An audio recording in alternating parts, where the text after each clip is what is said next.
Hi, welcome back to 3 Minutes with TBD Strategies. I'm Taryn, and as you know, we're doing an exploration of concepts related to culture in business and the workplace. So, we've talked about a few known concepts like culture and values. Today, what I want to do is talk about culture in business and why it matters at all. So, if you've been listening to these, as I've been doing them too, I've been like, why does it matter? Who cares? And that's why I felt that this was really important to talk about.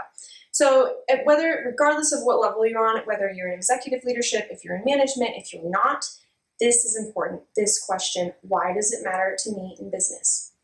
And so what I want to point out to you is that if you work with humans or employ humans, culture exists. Where humans are, there is culture. If you employ robots, then you do not have this problem. But if you employ humans, this is something you must consider. And the big question that is often ignored is that culture exists regardless if you want it or not, and it can help you or it can hinder you. So what I want you to think about, and this is in fact your 7-second activity, is how does your culture help or hinder you? How does your culture help or hinder you? 7 seconds, go.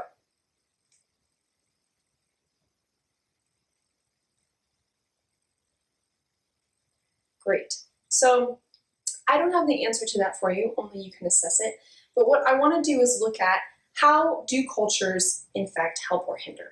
And so if you think about if your company culture, if you would describe it as distant, that's probably not helping you because your people are not well connected. They don't communicate well, they don't understand the things they need to understand, and as a result, you have mistakes, you have unpredictable results, and you have things happening that you don't know how to control.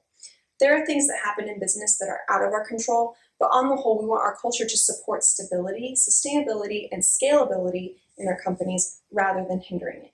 So a culture that, in fact, is full of communication and excellent communication, what I mean is, when I say excellent communication, I mean that when we communicate, we are working to help the other person understand. That is a culture that has excellent results, predictable, and when there is a mistake, we can communicate about it. So what I want you to consider here is failure. And you might ask yourself, how do we deal with failure in my company? This is a really great litmus test for, do we have a culture that helps us or a culture that hinders us? And I'm going to leave it at that for today, but I'm going to do more on failure in the future. So thanks for joining me and have a great day.